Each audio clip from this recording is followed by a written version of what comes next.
Welcome back to another edition of Six Borough Sports.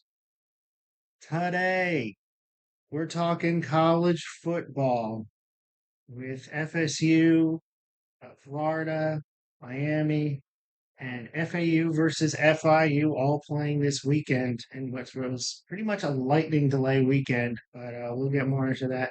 But before we get started, I'd like to please remind everyone to please like, comment, and subscribe. Appreciate you for listening in after my little 2 month hiatus. But I'm hoping to continue to be more consistent once again. Things first, we got to start off with this FSU team. What is going on? Like 0-3 against Memphis, Georgia Tech, Boston College. Now I know Boston College is coached by Bill O'Brien, and they're a better school than people thought going into the season. But this is bad. And they haven't even entered ACC play, and everybody's going to be smelling blood in the water. I, Part of me, like when they play the Canes later this year, is like, okay, is this going to be a blowout because the Canes are so much better, or is this a trap game for the Canes because FSU is now like desperate, and this is their entire season. They have nothing to lose, and the Canes have everything to lose. But yeah, FSU looks really bad. Just the offense just isn't consistent. They scored 12 points yesterday. 12 points. And you can't do that. I don't know if the coach isn't on the hot seat. I mean, he will be at the end of the year, but I can't imagine they move on from him, after an undefeated season and then this season. They're not going to go winless. If they go winless, I would be shocked. I would be absolutely shocked, but I don't think that's going to happen. Um, there's obviously some talent on this team. It's Florida State. Like they're gonna stumble into some talent. Even when Miami was bad, there was talent on the team, and they just misused it. Like Devin Hester. But yeah, they need to get their act together soon. Coming up next, they play Cal, so they start their ACC schedule. Good luck. I don't. Cal's going to give you a hard time, and then they play SMU, and then it just gets harder from there. There's Miami in there, there's Clemson in there, and then there's also Notre Dame. And then they end the season against Florida in the battle for the underachieving top Florida colleges, football colleges. So we'll see what happens with FSU. I don't even know if their quarterback is probably not going to make it through the season either. But I don't see them firing their coach like Florida. He had one bad. He's allowed to have one bad year. I would imagine.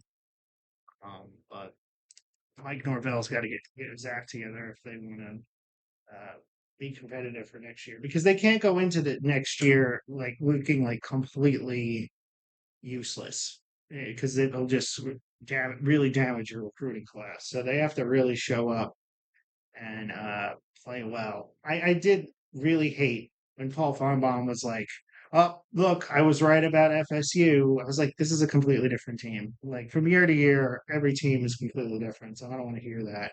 You just hate anyone who doesn't play in the SEC. That's fine, whatever. We understand, Paul. We get it, but you know they are proving the haters right with this performance. But again, like I said, they lost a lot of leadership, I think, in the locker room over the offseason, and that is really starting to show in how they play this year. Moving on to the Florida Gators, I got to catch the first half of that game before I went to the FAU FIU Shula Bowl. But and again, another case of the entire state being in a lightning warning. Um, they started off the game and Aggies got up to a quick 10-0. They had the lightning warning. They went back to the locker room and then again resumed.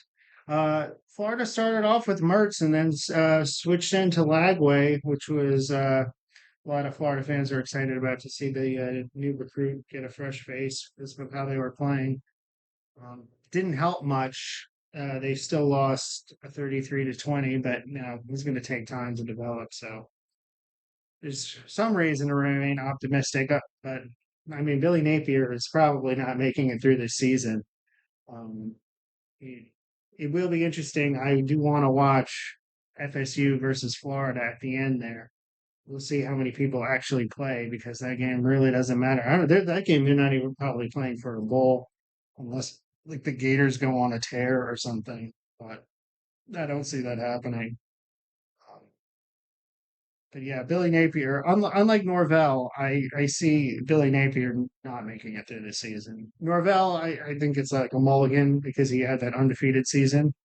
But that Napier is not going to make it through. Not with that schedule. They play like LSU and Georgia and a bunch of it's crazy. Their schedule, they're going to get smacked around. They're going to lose by like 40 points like a couple of weeks in a row. It's going to be bad. And it's not even really the players' fault. Like their schedule would have been brutal if they were a top 10 team. So um, it's not going to end pretty for them. But we'll see what happens going forward when they start to enter real SEC play. And then moving on, we got the Miami Hurricanes, looking like the best team in the state of Florida right now, absolutely destroying Ball State. That was ridiculous. I was talking to my dad about that game. We were like, "Yeah, we gotta be careful with Ball State. You know, they're not some pushover team." Miami said, "No, they are." 62 to nothing. Cam Ward, 350 yards and 5 touchdowns. That's a crazy stat line right there. He's got to be one of the top Heisman favorites, especially after Ewers went down and got replaced by Arch Manning. Um, ripped off a nice 70-yard run, apparently. But Miami's looking really good. They play USF next week. That'll be a nice little in state test. I think it's up in Tampa.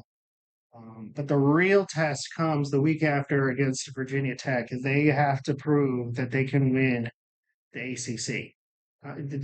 Miami has the ACC championship right in front of them. If they just need to continue playing well. But usually, what happens when push comes to shove, they make a stupid mistake. They have that really bad loss like they did last year, where they should have taken a knee, and then the season just completely went off the rails. The second they started playing in the ACC, they beat Texas A&M last year, and everything was looking great. They were looking like a solid, good team. Um, I think things are a little bit different. I think the quarterback play is much better than it was in the past with Cam Ward. So that should be very interesting to see if he can keep it up against like more solid opponents. I mean, the best game that they won was up in Gainesville, but we're starting to see that the Gators are pretty. They don't are not living up to being a solid team, and Billy Napier is probably out of there. So they have a lot of work to do. They're playing very well, and they got a little bit of that Miami swag. You know, dropping 60 on a team is something that Miami should be doing. Like if they want to go back to being who they used to be. But yeah, I want to see it in ACC play. This happens every year, and I think it's different because they are playing better than they have in the past. They're not keeping people around as much, but they need to do it in the ACC, and then I'll start to believe in them. Because if they can't win in the ACC, then you don't have much of an argument to be in a playoff team. And now their schedule is really easy. Their hardest game, I think, is against Clemson, and they can beat Clemson based on the way they're playing right now. So they just need to keep it up, and they should hopefully make the college football playoffs. So we'll see what happens. And finally, yesterday I went to the Shula Bowl, FIU versus FAU. The game was delayed an hour and 45 minutes because of lightning. It was pouring at 6 o'clock when the game was supposed to start. But and FIU got off to a hot start. They got a nice kick return and then marched downfield. Nice pass to the corner of the end zone. And I was like, what the hell? I thought FAU was better than FIU in football. For those of you who don't know, I went to both schools, so I was kind of neutral, but I was kind of rooting for FAU because it was. I'm currently like in the Boca Raton area, and I I've always kind of rooted for FAU more because they've been a more consistently solid program. But no, the game was really good. Like I said, it started off FAU started off really slow. They weren't getting any first downs for a while, and then like in the second quarter, things started to click. They went for it on a 4th and 1 and broke out a 70-yard play, and that pretty much busted the game open. And FAU pulled away and ended up winning. Few things about the FAU stadium experience. They have really good concessions at FAU. It's kind of surprising. They got Chick-fil-A, they got a bunch of other stuff. The prices are their stadium prices. They're not great. Um, but the thing that annoyed me more was they like shut off like half the campus, making it like hard to get in. And then when you get in, you have to sit in this line and the parking is like all set up weird, and then they charge you for it unless you buy a permit. It's stupid. And then they complain. I was like, oh, we didn't have the turnout that we wanted. Although the turnout was pretty good for a game that was delayed an hour and 45 minutes and was going to end at midnight.